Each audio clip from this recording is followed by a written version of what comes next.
whenever men would come over to the house, all the women would just go downstairs. We would go in the other room. We would just come to bring food or bring tea or something and go again. My uncle came and he said, we want to marry you to this guy. The guy was 37. I had always heard in Islamic school, if you say yes, you could seem too eager. You could seem like a bad girl. Not saying anything is taken as consent. So I just didn't say anything. And then that was that. We were engaged. That's when we did the marriage contract. And the imam was fighting to be the one to do it because he's the one in the community that does all the marriage contracts. There's nobody else. The imam who had abused me moved into the same building with his brother and was living downstairs.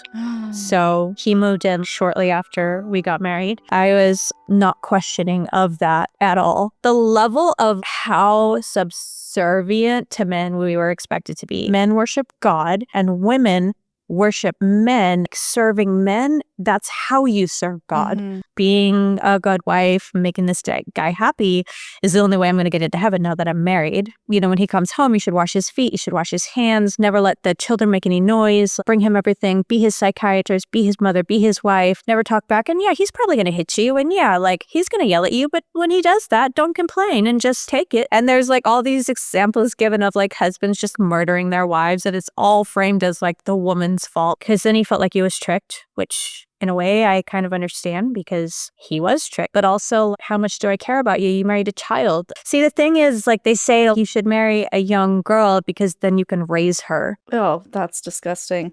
You can mold them into what you want. You can mold them.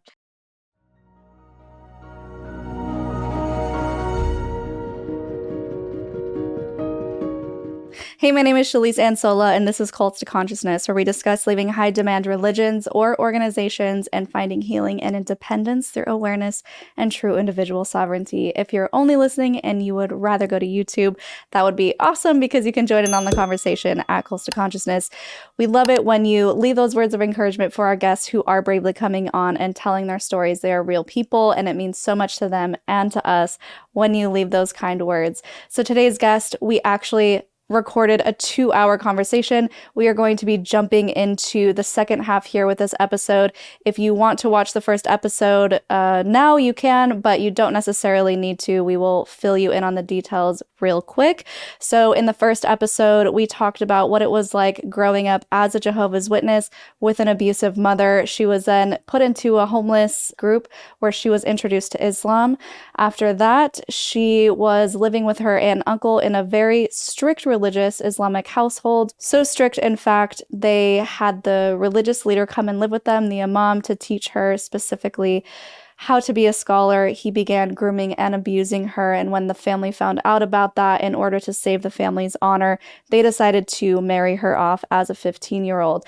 Now in this episode, we are going to pick up what that was like being a child bride to an abusive man and how she was able to escape, deconstruct the religion, and how she is doing now. Okay, so when did your now ex-husband come into play? Okay, so the solution for the solution problem for the abuse. of the abuse was to get me married. They said it was... And you were 15. I was 15, yeah. At that point, I was just like, all right. They didn't tell me I had done this thing to us, but I felt like that. I was given a solution. Well, here's what'll happen. If anybody finds out about this, the honor of the whole family is going to be destroyed. And I really loved the kids, and I didn't want them to get any kind of bad thing because of what had happened to me. I wanted to protect them a lot. And so I was like, all right. And I don't know how. I think he might have just... usually what happens when a girl is going to get married, the family will just kind of mention that she's getting to that age or something. Yeah. And then people come and they ask.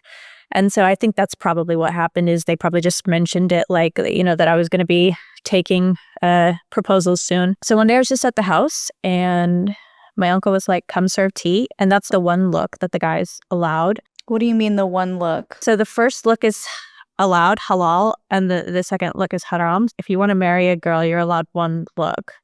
And it could be for like 5 minutes. Once the look ends, like, you're not supposed to look again until you get married. So, whoa, this is all new to me. Yeah, the first look is halal, the second look is haram.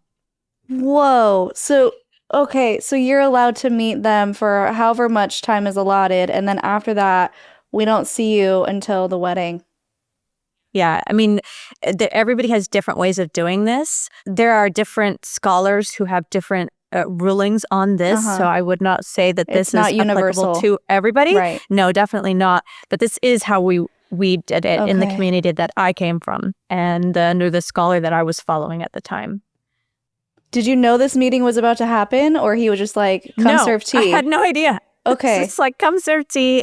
Whenever men would come over to the house, all the women would just go downstairs. We would go in the other room. We weren't around when men were there, so we didn't know what was going on. We would just come to bring food or bring tea or something and go again. So I served tea, and then I went back with the women. And afterwards, my uncle came, and he said, we want to marry you to this guy. The guy was 37. I don't know if I knew how old he was at the time. I knew he was a lot older than me. And so they said, do we have your permission? I had always heard in Islamic school and around the community that the best way to be like a good daughter, like a good girl, would be to not say yes. Because if you say yes, you could seem too eager. You could seem like a bad girl, whatever. But it was Islamically, it's okay for you to just not say anything, and then not saying anything is taken as consent. So I just didn't say anything, and then that was that. We were engaged. Some of this logic, I tell you, it's twisting my brain. That not saying anything is consent. And if you say yes, which is actually consent, you're too eager. Yeah. Layla, you're really getting me on this one. I'm like, sorry. This is not your fault. This is not to make you like tame down anything. I want to hear all of it. I just want you to know I'm riled up for you. So, okay, this marriage happens. Do you want to talk about how you felt about the guy? Were you like, okay, this could work? Or were you afraid? Or were you ready? Or what were you thinking? I wish I knew. I've asked myself that question so many times. I sometimes had days when I think I'm gonna go crazy because I don't know that, and I sometimes worry. What if I actually what if I was excited? Maybe I was. I don't know. I don't remember. I remember being very particular about the wedding, how things were going to be, how many goats we were going to kill, and how many people, I was very particular about the details of the actual wedding. And I remember my aunt saying to me, when I married your uncle, I didn't care about any of this stuff. Why are you so concerned? And I remember just saying, yeah, when you married my uncle, you loved him. And her just completely being speechless. That's all I really remember until the wedding. You kind of glossed over, you're killing goats at the wedding? Oh, no. Previously, we only eat halal food. It has to be halal. And so it's really expensive to buy halal food, halal meat in packages. So we would go take the guy with us, the guy who actually makes the meat halal, the butcher. We would bring him to the farm so that we would pick out a couple goats. He would kill them, or cows. He would kill them, make it halal, and then we would bring them back home and cut it up. That was just a way different image I had in my head. And I've been shocked this whole interview. So I was like, who knows? Maybe they're killing goats at the wedding. No. Nothing will surprise me anymore. Okay, so makes sense. So, right. I completely understand you wanting to hyper-focus in on these details, probably because you're a little dissociated and needing something to focus on, needing something to pull your energy to. Can I ask, how long after this abuse stopped were you married? So I don't remember how long he did the contract for, but I know that it had to expire first because my uncle asked him to divorce me and he wouldn't do it. He was actually stalking me I had a job. I worked at my other uncle's business in the front office, and he would call and call and call and call and call. He wasn't leaving anything alone. So we had to wait until the whole thing expired. With Imam? With the imam, yeah. So they did recognize that as a marriage? Yeah. Yeah. And then after it expired, we had to wait the 3-month waiting period. And then I was already engaged at that time. And my future ex-husband. That guy. My future ex-husband. Got it. That guy. The adult. He had no idea. He didn't know about any of this. So I remember that there was tension because of the fact that he didn't understand why things were not going at the Delayed. pace. Yeah, exactly. I mean, he didn't know, and we had to wait. So we let that whole thing, the waiting period, happen. And then pretty much like as soon as it was done, then that's when we did the marriage contract. And the imam was fighting to be the one to do it because he's the one in the community that does all the marriage contracts.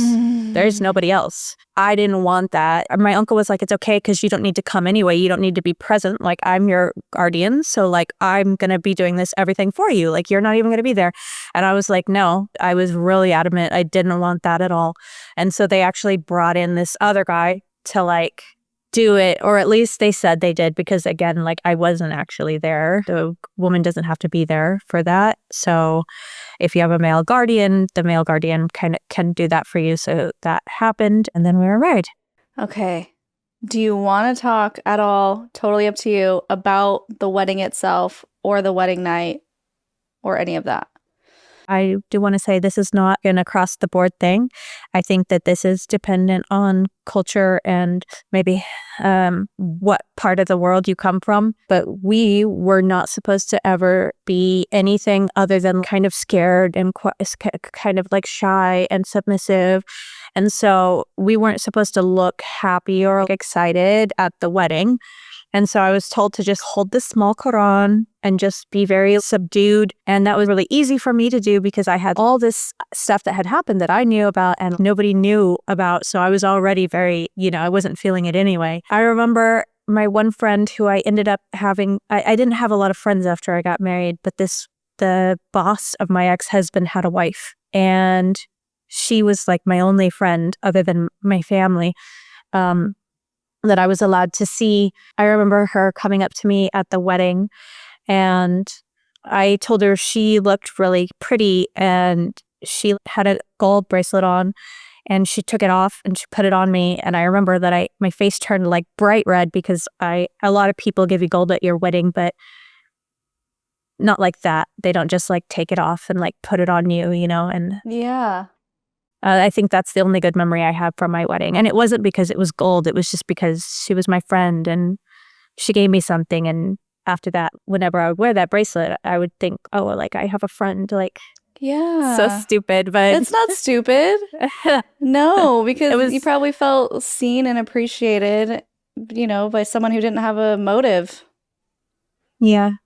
Yeah. She was a really nice person, and her husband was very abusive, so we kind of bonded over that. The wedding night, I only remember him saying, you can just put your dress over your head. You don't have to take your scarf off. It'll be easier. That's all I remember. I remember doing that, but I don't remember anything that happened after that. Yeah, I don't know. Oh, wow. 15-year-old with a 37-year-old. You've already been through so much trauma, and now you're being sold off to somebody else because of this abuse. And I know how he gets abusive, so I guess I'm already sad about where this is going. So let's just get into that. Let's talk about what it was like once you became married, what his expectations of you were, and how that played out.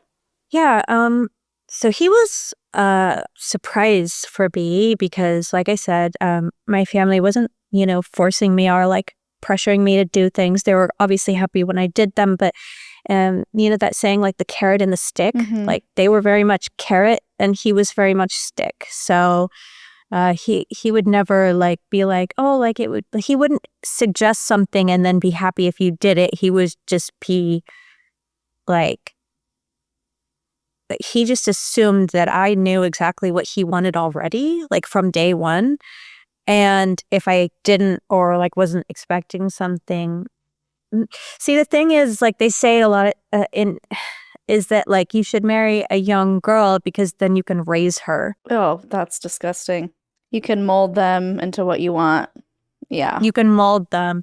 And so I think that he was being like that on purpose because he was like, okay, like she's young and now it's my job to like raise her, to like mold her. And so I think that I don't think that was necessarily his personality. I think it was like intentional. I think that that's what he was trying to do is like to mold me or to like raise me the way he wanted. So let's talk about his personality, the way that he treated you. I think you had mentioned in our pre-call, or maybe it was one of your videos, about how as a young girl, you were taught that you're supposed to be a slave to your husband, no questions asked. So was that something that he exploited within the relationship? Oh, yeah, absolutely. I recently found one of the books from Islamic school that we were taught from. And when I was reading it again as an adult, I was like, wow, like I remembered that this was pretty bad and very male focused. And, that we were being taught to clean and cook and this and that and nothing else. But I didn't remember that it was like, the books we were being taught from were like, you should definitely, when he comes home, you should wash his feet, you should wash his hands, never let the children make any noise, bring him everything, be his psychiatrist, be his mother, be his wife, never talk back. And he's probably going to hit you. And he's going to yell at you. But when he does that, don't complain and just take it. And then by doing that, he'll feel sorry for you and then he'll be nicer to you. And there's like all these examples given of like husbands just murdering their wives, and it's all framed as like the woman's fault. Like one of them was like, oh yeah, a woman went into the other room, so her husband killed her, and that just makes her a terrible woman that ruined her family. And as an adult, I'm like, what? Say again? Like she went into the other room, so he murdered her. And that means she ruined the family? Like, what are you talking about? The level of how subservient to men we were expected to be was pretty insane.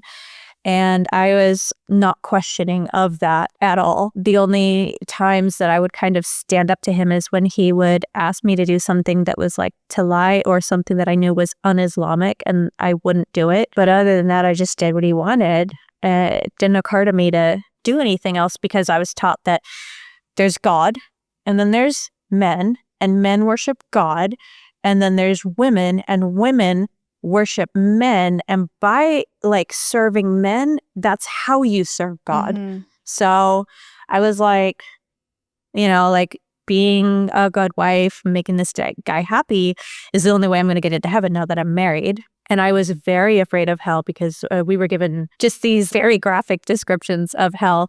And he knew that I was very devout and very religious. I think that's why he married me. Yeah. He knew that I wasn't going to say no to anything he wanted. He could pretty much do whatever. So the few times that I did say no, like he wasn't expecting me to have as much Islamic knowledge as I had. So he would get really frustrated when I would know that something was cultural and not Islamic and I wouldn't do it. Or I'd be like, he would get really angry about that. But at the end of the day, he couldn't really force me to do things that I knew were wrong because I was more scared of hell than I was of him.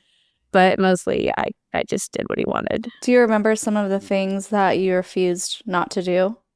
Well, the first time he kind of hit me was on our honeymoon. But the first time that he like beat me, I guess you could say, it was because he wanted me to fill out paperwork so he could get benefits from the state that said that he wasn't working. And I was like, you are working. That's a lie. And I didn't want to lie. So I just wouldn't do it. Like I just refused to fill the papers out because I was like, I'm not going to lie. And his English wasn't that great. That's why he wanted me to do it. When I wouldn't do that, he was so angry. I think that was probably the first time I said no to something. Yeah, so it's things like that. I didn't want to lie I didn't want to say he wasn't working. Well, now it's at the time I was thinking I don't want to lie, but now that I'm older, I'm like, oh, I didn't want to commit fraud. Actually, is what that is. Yeah, it's a little bit worse than I was even thinking. But at the time, I just thought I don't want to lie. Well, also there were little things that he was upset about. You talked about a Disneyland story in your videos. Oh, yeah. That was our honeymoon, so I got to choose where we went on a honeymoon, and so I chose Disneyland because I was a kid. Not that an adult couldn't choose Disneyland, but for this situation, I was a kid and I wanted to go to Disneyland, so we did. They had this like bird that was riding like a bike, little bird feet, like a real bird. A real like bird? A truck bird. A real bird yeah, riding a bike? Like a circus bird, I guess. Oh my gosh.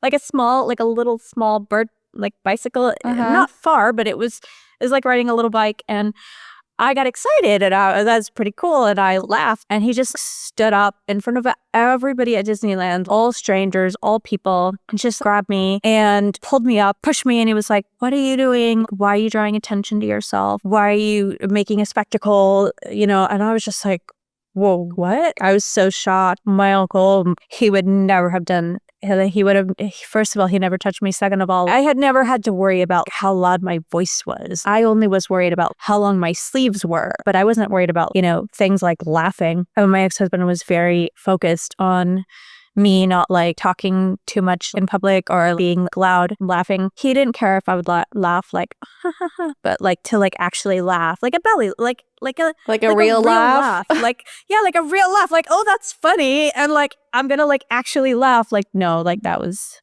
a big problem. Yeah. So that was how our honeymoon started and just kind of set the tone for everything after that. Anything could kind of set him off. He used to put like hairs, like a fishing line hair, like a really thin line on my prayer rug when he would leave. And then when he would come home, he would check and make sure that the line was like moved just to make sure that I was praying while he was gone. He put the lines like where the dishes were in the kitchen to make sure that I was like doing the chores. Like, yeah, he was very particular. I think if it would have happened now, he probably would have had cameras, but this was in the late 90s. So So I got fishing line instead. And you didn't even have keys to your own apartment. No, there was 3 locks, main gate, a building lock to get into our building, and then our actual apartment key. And I didn't have the keys to any of them. So when he was gone, I couldn't leave the house. And he would take the phone with him when he would go to work. So if I would have needed anything, I would have been in a bad situation, but I never had a situation where I was like, I really, need to leave. I never got like sick or anything like that. But if I would have had to, I wouldn't have been able to get back in. So I was just in the apartment. We lived in a 1-bedroom apartment. And the worst thing about it was, like much worse than that, was the fact that after we moved into the building, that imam who had abused me moved into the same building with his brother and was living downstairs. So he moved in shortly after we got married. And so that was really, really difficult because my ex-husband didn't know what had happened. And so I had so much, I don't know how to say it. It was a lot. It was stressful. It was very stressful. Right, because you couldn't tell him what had happened, or else that would have reflected poorly on you, and who knows what he would have done. Yeah, except I ended up doing that on accident. You did? Well, I mean, it wasn't an accident, but I ended up actually, telling him. What did he say? It was because I kept having nightmares, and after I had this one particularly bad nightmare about the guy, I woke up screaming, and he was like, I was really confused when I woke up from that dream. Like there's some dreams you wake up from when you just are like, you're not really sure, like, oh, like, was that a dream or is this a dream? Like, what's going on? Like in that moment where you just kind of like I need a minute to process. So right when I woke up, I was in that state of needing a minute, not sure what was real. And he was just pushing me like, what happened? Why are you screaming? Like, blah, blah, blah. And I just broke down and I told him what happened. Might be the stupidest thing I've ever done in my life. If not, it's like top 5 for sure. Because when I told him that, he was furious. And I don't know why he didn't divorce me and send me back, but I don't know why, but he didn't do that. He just started hating me a lot. And everything was just from that point on after I told him the truth, because then he felt like he was tricked, which in a way I kind of understand because he was tricked. But also, how much do I care about you? You married a child, and like I'm 42 now. And when I turned 37, that whole year, I just kept looking for 15-year-olds. To imagine his perspective. Just to see what a 15-year-old was like, And every time I would meet somebody like who had like a kid or something, I would be like, oh, you're 15. I would just observe them for like 10 minutes. And I'm like, this is a child. Yeah. There's no world in which I could understand it. I mean, I already was like, this is really bad. This is really wrong. But like when I hit that age and I really saw that, I was like, no, this is absolutely disgusting. Yeah. So, I mean, that's how it was with him. I wasn't allowed to leave. He would take the phone with him all the way up until I started telling my aunt and uncle what was going on. And then they made him leave the phone so that I could call them. And I did. If it would get really bad, I would call them. They would come get me. They would take me back to the house and I would stay with them for a few days. Then he would come and then my uncle would talk to him and then he would calm down. Then he would apologize. He would usually give me something like some gift. And then I would go back with him and that just kept happening. And the amount of time in between leave, because there would have been some kind of abuse or when I would have to do it again, it kept getting shorter and shorter and shorter and shorter. That's something I mentioned before, like that cycle of abuse that I knew about from having been in therapy at the shelter. I think that is why I eventually left. And not that I thought he would intentionally kill me. I didn't think that. I've never thought that. But I thought that he might accidentally kill me in his anger because it was his anger was so big when he was mad and he wasn't really in control of what he was doing. But then somebody said to me, well, if he wasn't in control of what he was doing, how come he always did that to you at home? I was like, girl, the first time he did it was at Disneyland. What are you talking about? It's just like, oh, maybe he really didn't have control. I'm like, that's what I'm saying to you. Like, he was very out of control. So yeah. So then when did you finally decide I need to get out of this, and how did you actually execute that plan? I knew I couldn't leave until I was 18. I wanted to leave for a while before that. Why couldn't you leave till you were 18? Because where would I go? I can't rent an apartment. Oh, I see. Because of real world problems. Yeah, emancipated means if you have a relative or something to stay with or a shelter that is willing to take you, then you can make the choice for yourself. It doesn't mean like an apartment complex is going to be like, oh, this child can sign a lease. That's not a thing. It's just like a legal way to like not have your parent be able to force you to stay in the home. But what about your aunt and uncle? Couldn't you say, hey, I need to leave. I want to come back with you guys? They wouldn't take you? Because when I got a divorce is when I got disowned. Oh, geez. The marriage was meant to cover up the problem. So I think by that time it was just like a 3 strikes, you're out. It was like, first there was this problem and now it's been like years of this back and forth with this marriage and you couldn't fix it. Like that was on me. He would talk to him, but they would talk to me too. And they would be like, well, he says that whatever, like your voice was wrong, you made a look or the food wasn't right or there was always something and I wasn't getting any better. He was trying to raise me and I wasn't being raised properly. Oh, yikes. Just so much wrong with this. Wow, you weren't being raised properly. Okay, we have an adult man who married a child and he's mad because the child is acting maybe like a teenager, maybe not to his liking, and somehow he's not raising you right as if he's your dad, which is also really gross. Yeah. It's just, there's so much wrong with this. And then it's your fault. And then your aunt and uncle disown you, even though they knew he was abusive, because they're still blaming you. My goodness, Layla, you have just been blamed and shamed your entire life. And that is just, it's so aggravating, and people can probably tell that I'm clearly upset about it because it's so obvious. Of course, hindsight is 2020, that it was not your fault. And you were just being jerked around. And wow. Okay, so you get a divorce and your aunt and uncle are like, sorry, you're on your own. And you waited till you're 18 so that you could be out on your own. How did you do that? How did you manage the world as an 18-year-old?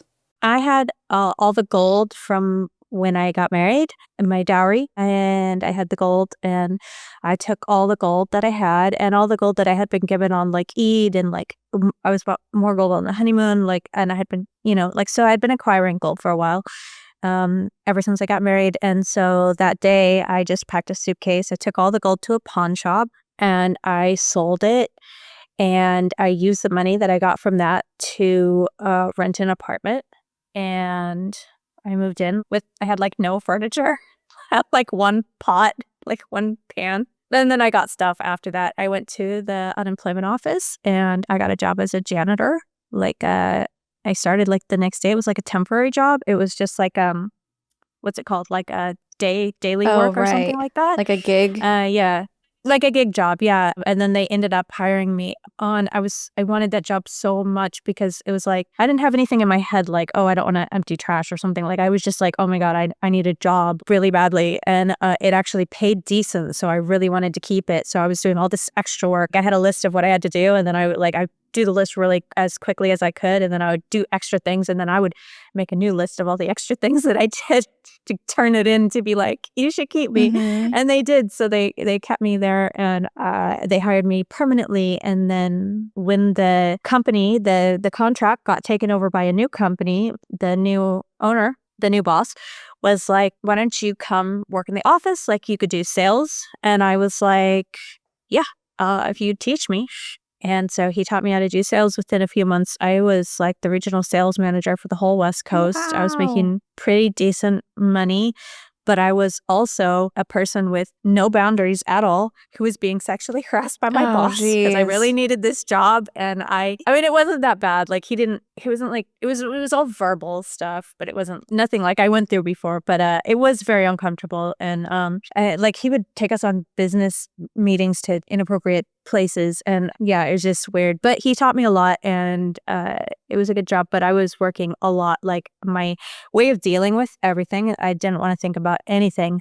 And after I left, I just was like, well, because I had to get a divorce, and I ended up having to go to a Sunni mosque. They gave me a divorce after a few months because I couldn't get him to divorce me.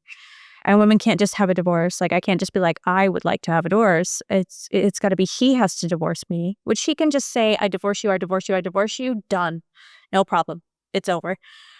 But if I want a divorce, I have to go through all this kind of like pleading my case to these religious leaders and trying to convince them. And I ended up not being able to do that because, of course, the religious leader in our community was my abuser. Oh, I geez. wasn't trying to involve him in anything. So I went to the Sunni mosque, and they were like, why are you coming here? And I didn't know how to answer that question. I don't know what I said. How much time you got? Yeah, I don't know what I said, but I managed to convince them over a period of a few months, and they did give me the divorce. Were there any repercussions from your ex-husband? Did he ever try and come and find you? No. When I left, let me say that not all communities do honor-based violence at all. But the community that I was in, honor-based violence was, if not something I saw, definitely something that I heard about as like a normal thing. And everything was the woman's fault. And obviously, it was like an obviously kind of a situation. It was like, oh, well, the family's honor comes first, obviously. It was something that everybody just kind of knew, quote unquote, knew. So when I left, I was like, I can't believe I'm being allowed to leave. But I think in hindsight, I think that they felt bad about what happened to me with their mom. And I don't think they ever thought that I would end up not being a Muslim.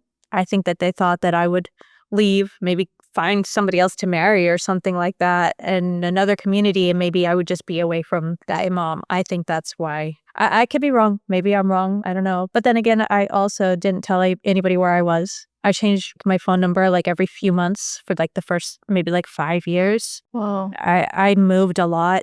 I was always kind of worried. I was worried because I wasn't afraid of my family. I was afraid that now that I'm not in the community, he knows that I know what he did. And I was afraid that, like, I don't know what I was afraid of, but I was just afraid. But my fears were unfounded. So when you had this space from essentially this insulated group or your husband or the religion, you found physical safety, maybe you're starting to process, or maybe that took years. When did you finally decide to deconstruct Islam as a whole? This is so embarrassing. I don't want to say it.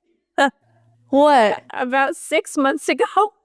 That's not embarrassing. That's your journey, and that's okay. I didn't know you could be an ex-Muslim.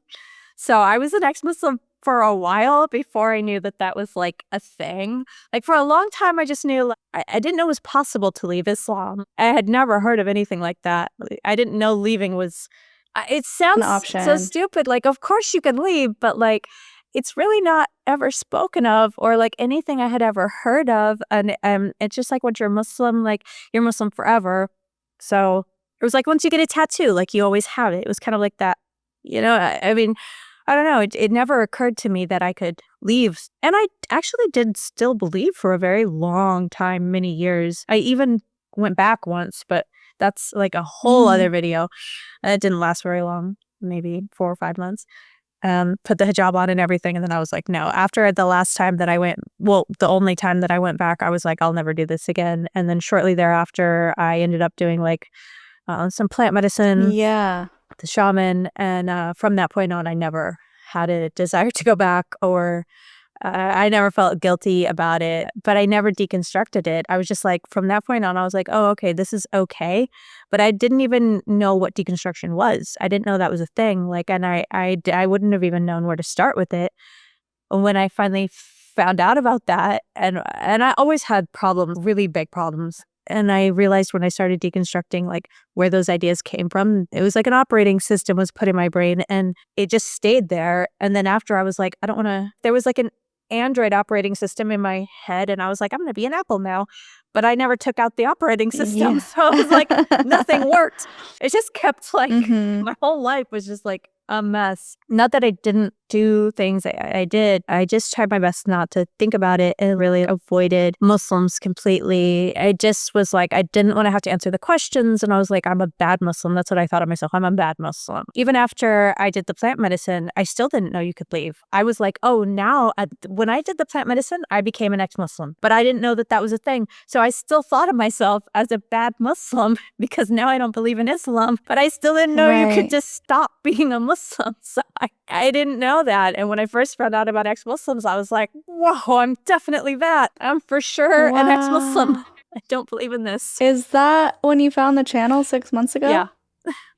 Right. I was thought kind of it. slow to the Do you realizations. remember? I think it's so cool that our channel popped up on your algorithm, and that's how you found other ex-Muslim channels. Do you remember what video you stumbled on? No, actually, a friend sent me one of your videos.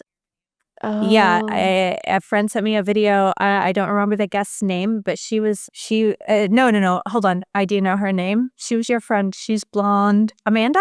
Is her name Amanda? Amanda Ray? That's the one. From Yeah. The Order? You guys were talking about something, some kind of like a circle with two other ladies. That's the first Oh, thing. the escaping polygamy. Yes, so somebody sent me that, and they were like, oh, this was a Of all, show. so, They were so like, funny. because I used to like this show about leaving the Amish. And so they were like, oh, you'll like this because this is, because Amish was the closest thing that I had ever seen to like, oh, this is as strict as Islam. So when I had seen this one show about leaving the Amish, I was like, oh, wow, I never met anybody who left Islam. I was the first and only person in my community. But I was like, but these people leave the Amish all the time. I was like, so that's so, Yeah. and so I was obsessed with watching this show because I was like, I don't know. I thought it was the closest thing I was going to see. And then I found out there's all kinds of other people who leave high control groups. And there's lots of us. It's pretty cool. It's just so cool for me as a creator to see the actual effects in real time of how it helps somebody, even if it's like a roundabout way, because our channel led you to other channels and led you to other interviews. I think that's so cool. Yeah, I found your channel because my friend sent it to me, and then when I found it, I'm not gonna lie, don't get creeped out, but I watched like 100 videos. It was like a week. I think that's I great. was obsessed. I appreciate it. I was like, oh my God, I love this. I just binged it. I think I watched them all.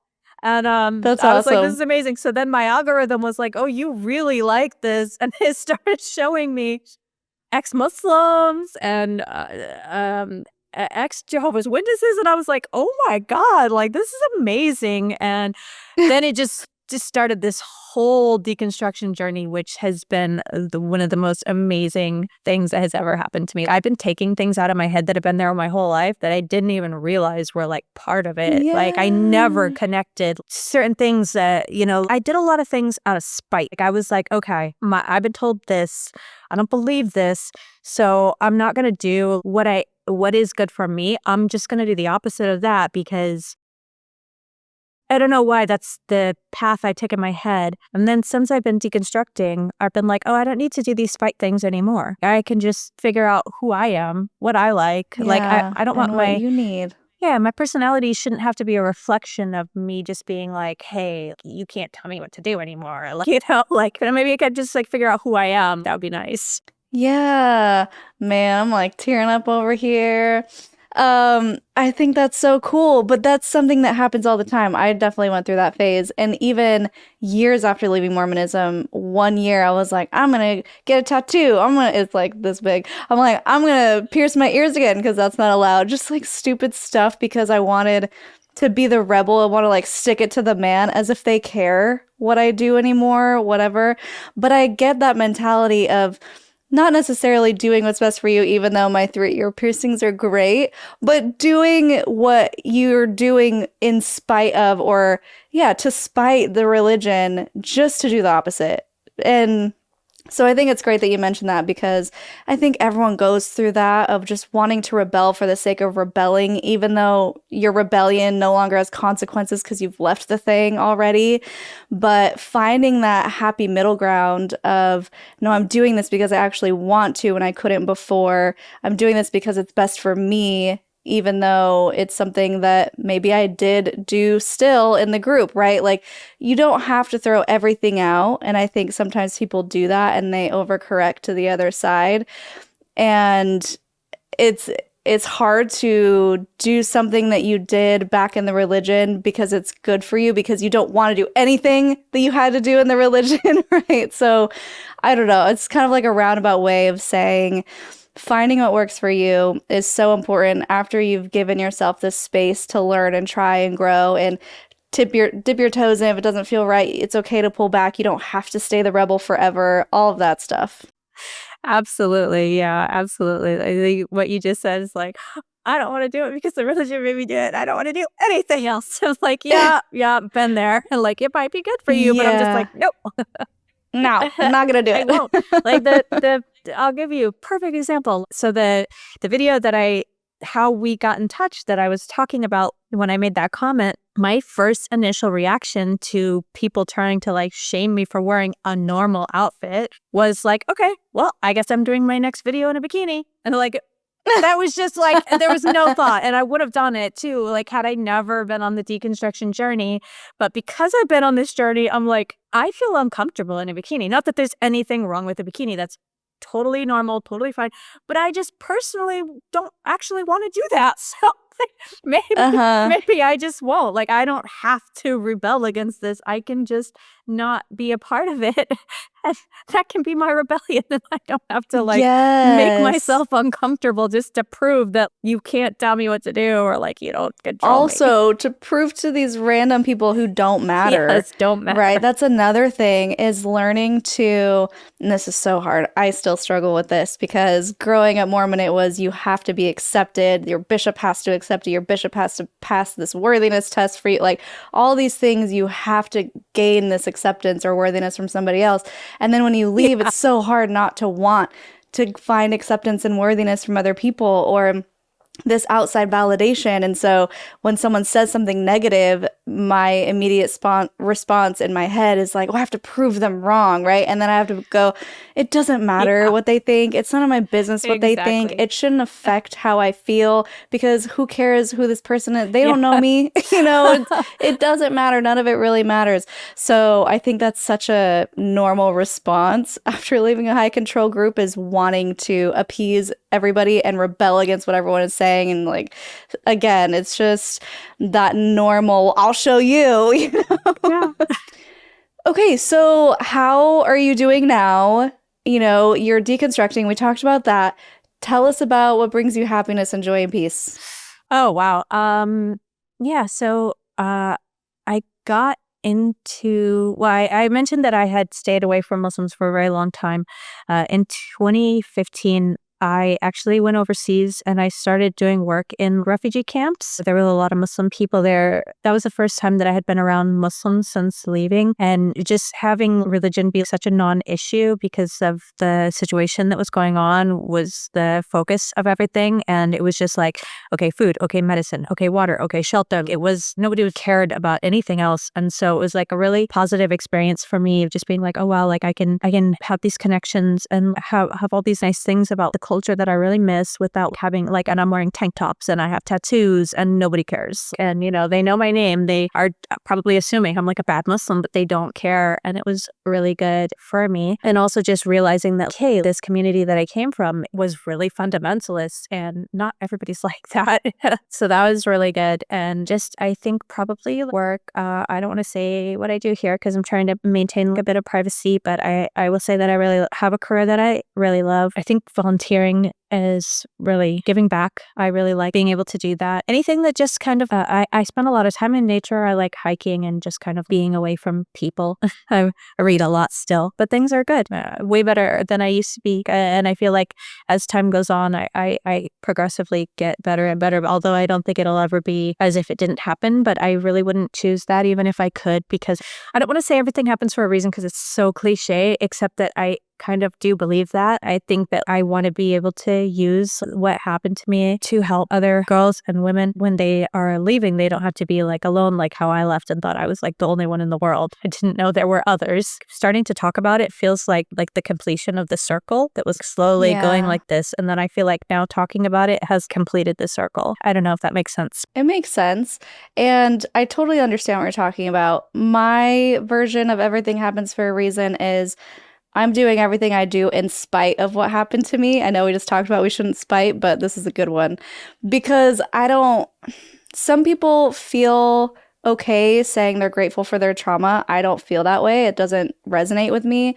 I say I'm doing what I'm doing because of it and in spite of it, and I'm making the best of it. But I would never say like, hey, abuser, thanks so much. Appreciate you. Obviously, this channel wouldn't exist without the things that I went through. But I think, what I went through is what happened. That's just how it is. I don't think there was a divine reason that I was abused or a divine reason I was born into Mormonism.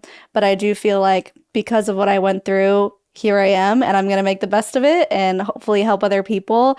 And I feel like you're such a great example of that. I'm so happy that you left that comment when you were feeling sad and upset because, we never would have had this conversation. And it also helps me understand that the channel is really making a big difference in people's lives. And that's so amazing for me to hear. So selfishly, thank you so much for reaching out and doing that. And it's been so awesome talking to you. I really appreciate you coming on and facing your fears and doing something scary, because I know not that long ago you were considering taking your own videos down.